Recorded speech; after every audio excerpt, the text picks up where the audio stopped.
muri Zimbabwe azvina kumira zvakanaka. Ndadzoka ndine nyaya dzese dziri kuitika paZimbabwe iko zvinezvi yatingati current situations.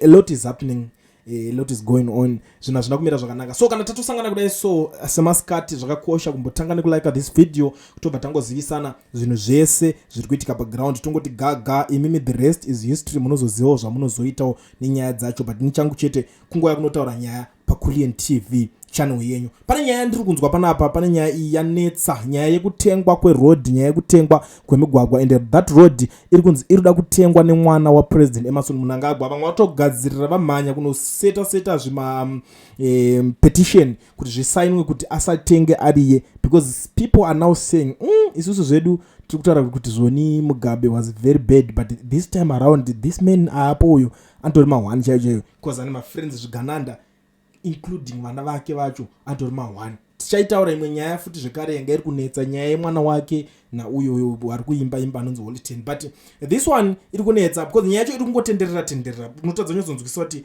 what exactly is going on pazvinhu zvacho, because inini pandasangana nenyaya pane chinge chiri kungobudisa chepublic notice, but haina kubudiswa zita. Ndo nyaya iri kutinetsa pari kunzi Zoni permanent road closure of a portion of the auto road Highlands Harare. The road is not yet developed and the applicant intends to purchase the closed portion after all council processes are done. Ndo nyaya vari kubudisa vari kuita warning, once this procedure is finalized this portion of auto ceases to be operational. Saka kura kuti ipiece yeroad irikuda kutengeswa. Unoza kune kumwe kuti unongoza road dzakakura kunze out there, saka munhu anonotenga sedada kuti paita business apaite zvaanoda kupaita kuita mashops, I don't even know kana kuti anyada kuisawo road zvaanenge akuzoita napo zvinenge zvaa zvake, but this is something chikuru chiri kunetsa. But ari kuda kutenga road yacho iyoyi papiece ipapo ndiani? Ndo pari kunzi mwana waMnangagwa. Ndo nyaya iri kutaurika panapa. So ndaona vanhu vakawanda vari kutaura pamusoro penyaya iyo, the likes of Hopo vari kuti in a normal circumstance a public notice about closing a road is part of the standard city planning, allowing citizens to object or support a proposal. However, when the applicant is the president's son, process ceases to be about planning and becomes a symbol of elite capture. Public roads are meant to serve everyone, not to be converted into private extensions of privilege. In a country where hospitals have no medicines and citizens face daily struggles, watching state institutions prioritize the interests of the ruling family over the public good expenses to deep rot of governments. It is not just a road closure. It is yet another example of how Zimbabwe's resources and institutions are being privatized by a small political elite at the expense of the people. Saka ndo pari kunzi imimi vana mafume munofana kuuya mozivisa muri yeZimbabwe kakuti what exactly is going on, and it seems like mafume wacho haasi kutombodaira. Pane imwe tsamba futi iri kuenda kuna mafume iri kunzi you are a trained lawyer, why does this notice not tell residents who wants to buy the public road? In countries with strong governance and the transparent laws, a public notice about closing, selling, or changing the use of a public road must state the applicant's identity, whether they are in an individual, company, or institution requesting the closure and purchase. What is the purpose of the closure? Is it for private development, public works, or safety? Your notice does not tell residents the financial detail, how much the applicant is willing to pay or compensate, and what valuable was used. Providing such information allows residents to scrutinize the deal, check for conflicts of interest, compare it with other transactions, and ensure that no insider deals or undervaluation are taking place. I only got to know that it is President's son who wants to buy this road for a song after officials in your office alerted me and gave me the details. Is this the way things are supposed to work, Mr. Mayor, or is there supposed to be transparent? Beyond this, where is our opposition? Where is anyone who calls themselves an opposition leader? when all this looting is taking place is kwazotinge kwakutaurwa kumberi uko akuchinotsvaganawo nevanhu veopposition. But the letter yanga yakangonangana naJacob Mafume the second one ichimubvunza kuti saka panofambiswa sei nheve Mafume, because vanhu vanofanira kuziva dhiri roda kusainwa ndiani aroda kutenga ende zita rake rinofanira kunge riri pamberi on top.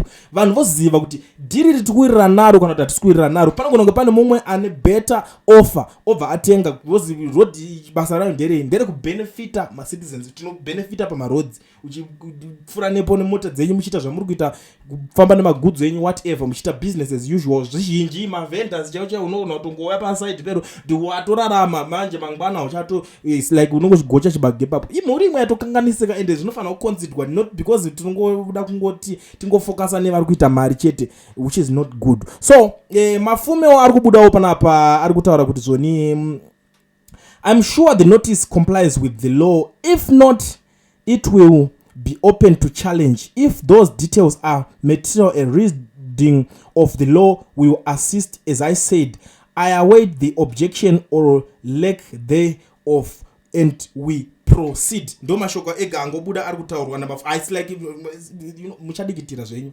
We know kuti muchadigitira naMafume, but ndo zvinhu zviri ngoitika muZimbabwe. It's very important kuti mugare maziva, so that pamwe pacho munozoona kuti nyika inoguma kupedzera ingotengwa kapisika kupedzera kunzi iri isitira nhingi iri iyi side yanhingi zvotoenda zvakadaro zvobva zvavharana. So this is very important kuti vanhu muite sei mugare maziva zvimwe zvezvinhu zvinenge zvichitora nzvimbo kana kuti zvinenge zvichiitika. Now tiri papo tiri kuona kuti zvoni pari kutaurwa nyaya iri kutenderera zvakanyanya. I think Mnangagwa nhasi ari kuenda kunopa vanhu mota zvekare, but ivo vari kuti His Excellency President Dr. ED Mnangagwa will officially hand over 10 vehicles to ZANU-PF Women's League under the Presidential Empowerment Scheme. Presidential Empowerment Scheme. Vanhu vari kupiwa mota hompe dzepamusoro-soro. Presidential Empowerment Scheme ngaimbopfuurawo nekuzvipatara. It's something chekuti tese, this is what we are all waiting for, because I think we are sick and tired. Izvo kwakumhanyiswa South Africa kuno kunongoda uchienda muchipatara purungotaurwa zvese saka at least mishonga ikamboyawo muzvipatara zvikwedu isusu tinogona kubatsirikana. I think that's what I think. That's my opinion on that one. Zvingongopa zvakadzi zvinenge zvichitamheno women's what tambisa magaro zvichipuwa mota hazvina zvazvinobatsira nyika, because kana makuti munhu amuoffice yekunzi president asisiri president wepolitical party, ndi president wepolitical party yake ZANU-PF kana ariko, but kana one that office here represent everybody. Saka pano at least ngapaitwa zvinhu zvinokwanisa kubenefita munhu wese anonzi muZimbabwe. Saka pari kunzi patwa zvinobenefita munhu wese to prioritize wo zvinenge zviri better pane ngopa wakadzi mota anacho anobatsira nacho vanhu vanosangana dhiri. At least mazimota isatengwa dai atori maambulance dai tikutotaura kuti problem -1 kana makreni akati kuya if anything zvakawanda zvine zvida kungokavhiwa izvi zvekuti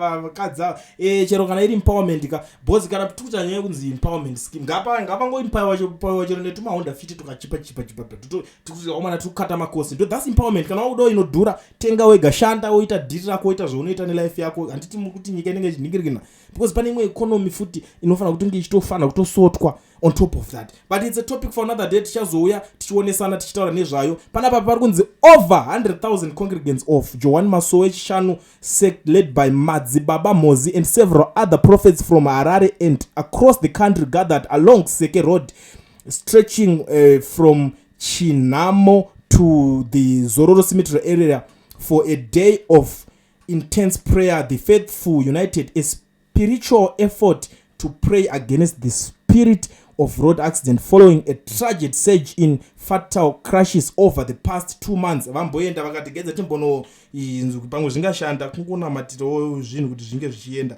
but amen zvimwe zvacho it's up to you guys. Amen imi ndimunozivawo zvimwe zvamungiti mungaiwonawo sei, but zvakangokosha kuti mungoziva kuti vanga vakaunganira chiyanzi vari kunamatira kuti maaccident asaitike muroad. And that's all I can say pane nyaya iyoyo. So without wasting much of your time, regadza vatadzoka pane nyaya yechikomana Holyten ari kubuda ari kunetsana zvekare ari kukontinua kubuda. Inozoti apa akachinjanisa maapplication my boss akambobuda akataura zvakadai so ari kukabuda taura ari kubuda kwasaura tacho yachitaura ari kuYouTube, because kunana Instagram kuma live kweso apedza nako ndopari kuti zvoni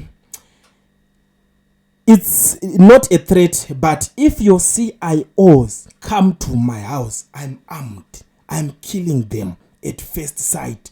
vatega ZANU-PF official. I don't know, you know, and vanhu varamba achinodiga deep. I don't know, vari padhuze naye, torai phone, taurai naye. This guys avaitwe content nawo hazviite kana watozvipira kuti watobudana nawo, make sure ubva wasiyana nawo, because havafe vakaregerera munhu. Mangwana munozonzwa zvimwe zvinhu zvinosiririsa. Mangwana munhu anozomuka akapfeka apology jazz akuti ndokumbira uregerero, mundiregerero muzondidai, handisi kuti ndingotaurawo the other side, but iye handiti aibuda achiti akaenda kunocleana kusviba kune party yacho, kusviba kwayo, saka atadza nei kuicleana ikoko. Handi vari kucleanana, unobuda here mumba menhikini waenda uchiti iwe unocleana kana dzimba dzevanhu, uenda unopemba unokorobha, yosara isina kuchena imba yacho futi, iwe wobuda imomo tichi utanga kuti imba yeclinike, iwe wambozvoenda imomo uchizvita cleana wayo.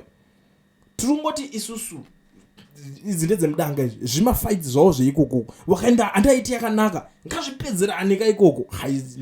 I think munozoti ndonyotaurisa muri Zimbabwe. I think ngatigumire pana ma-updates edu, but before I disappear dangozivisa vanhu kana uchingori muSouth Africa uchida kuregisterwa company obva wavhurwa FNB business account usina work permit kana study permit, zviri nyore. Batai Owen weEducation Research ane nhamba dzandaisa pascreen apo. Chinongodiwa chete valid passport yako unoshandisa iyoyo obva akuitira basa rese. Chingotaurai naye, torai nhamba, rova mascreenshot, iwo need kuenda kwaari, anokuitira ari kwaari ikoko. Saka garai mambata.